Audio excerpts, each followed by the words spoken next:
So, you need a new laptop. You're not trying to edit an 8K feature film or play the latest AAA games at max settings.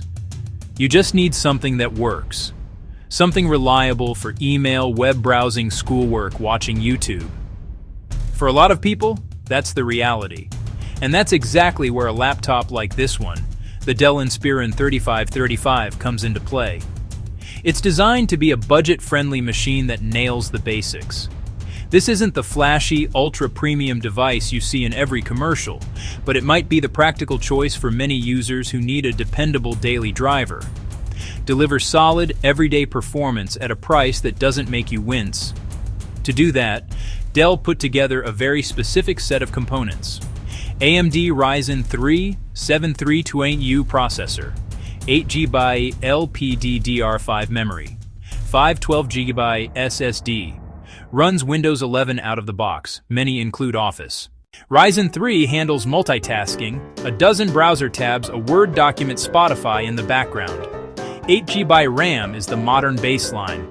512GB SSD is a game changer in this price bracket. Not long ago, laptops here had slow mechanical hard drives. SSDs mean boot times in seconds and apps open almost instantly. It's the key to a responsive budget laptop. Who is this for? Student heading to college, professional working from home, family needing a shared computer. Not for the power user, not for the content creator, not for the serious gamer.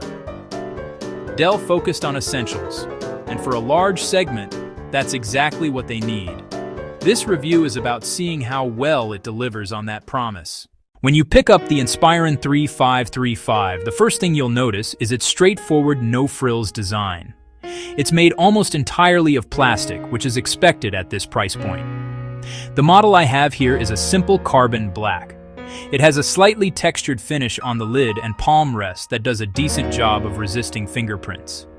It's not going to turn heads at a coffee shop, but it's clean, inoffensive, professional enough for any environment. The branding is minimal, with just a simple Dell logo in the center of the lid. It's a functional object, designed to blend in rather than stand out. For a 15.6-inch laptop, it's surprisingly manageable in terms of size and weight. It comes in at around 1.67 kilograms, about 3.7 pounds. While that's not ultrabook light, it's certainly portable enough to carry in a backpack every day without feeling like a burden. The chassis is reasonably thin. There's a noticeable amount of flex if you press down on the keyboard deck. Or try to twist the lid. This is a common trade-off with plastic builds. It doesn't feel like it's going to fall apart, but you'll want to treat it with a bit more care than a premium aluminum machine. The hinge feels okay, but it's another area where long-term durability could be a question. One of the benefits of not chasing an ultra-thin design is that Dell had room for a decent thermal system. There are vents on the bottom. A long vent runs hidden along the hinge. During normal use, like writing this script, the laptop stays cool, and the fan is completely silent. Browsing the web is quiet too. When you push it with updates or heavier tasks, the fan does kick in, and you can definitely hear it. It's not an annoying high-pitched whine, but more of a low whoosh. The bottom of the laptop can get warm under load. The keyboard and palm rest area generally remain comfortable. Overall, the build quality is perfectly aligned with the price. Dell has clearly prioritized function over form. You're not paying for premium materials or a rock-solid unibody construction. You're paying for the components inside. Is the build a compromise? Yes. But it's a smart compromise. For someone who plans to use this laptop primarily at a desk, with occasional travel, the build is more than adequate.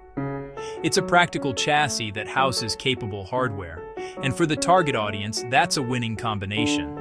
It feels like Dell put the money where it counts. The screen is your window into everything you do on a laptop. The Inspiron 3535 gives you a large one, a 15.6-inch panel, full HD 1920 by 1080 resolution. For productivity, this much screen real estate is a huge +2 windows, side-by-side research writing. FHD is the sweet spot for this size. Text looks sharp, No scaling needed.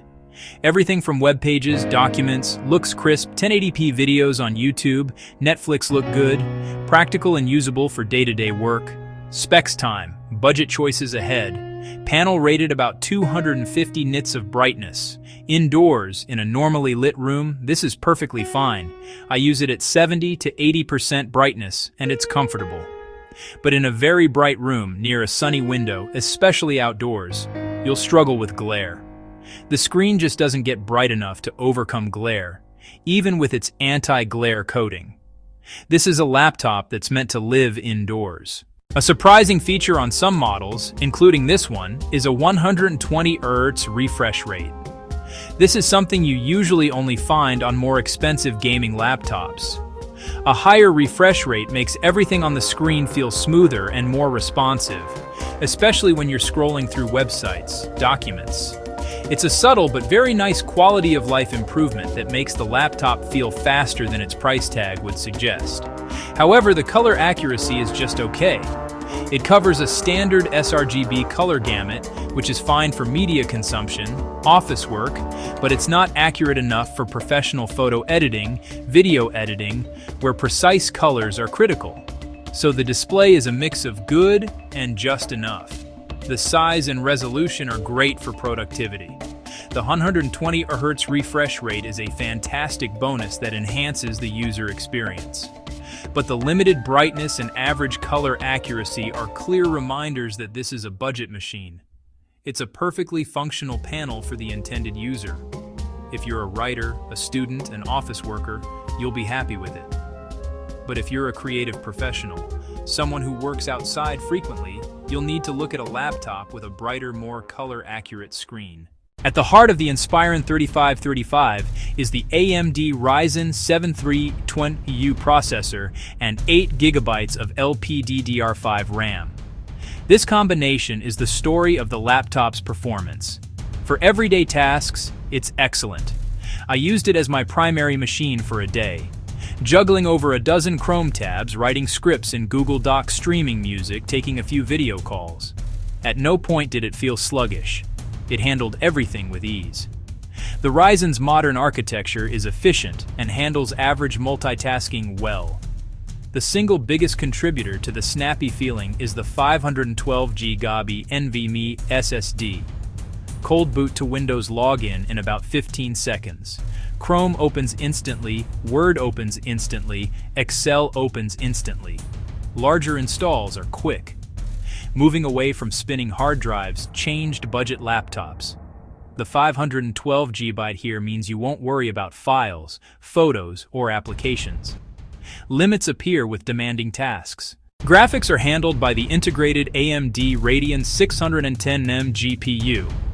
Good for streaming 4K to an external monitor or playing light, older games on low settings. Not a gaming laptop. Modern graphically intensive titles become a slideshow. Heavy workflows like Adobe Premiere Pro or complex 3D modeling are not recommended. It's made for consumption and light creation. The processor will struggle with big renders.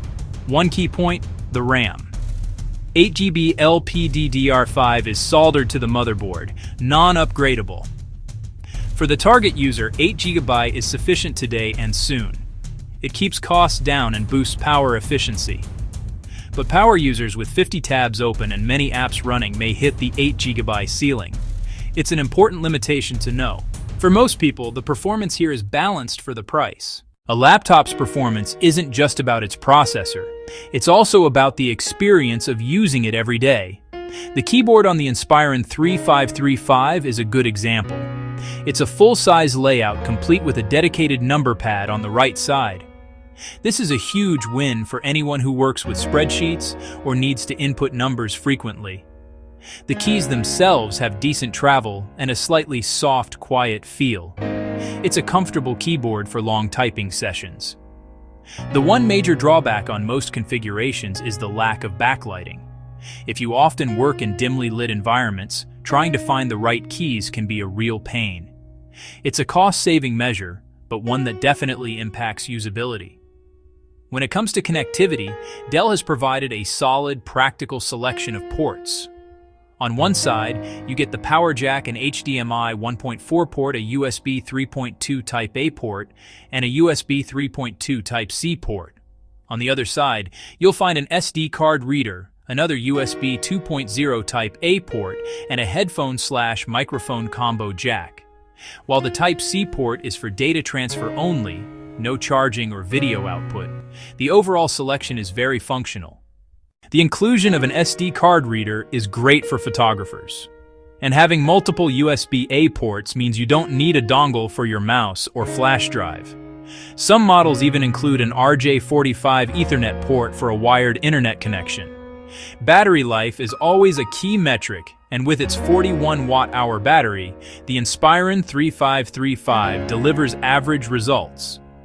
Dell makes some optimistic claims, but in my real-world testing, web browsing, video streaming, and writing at about 70% brightness, I was consistently getting around 6 to 7 hours of use.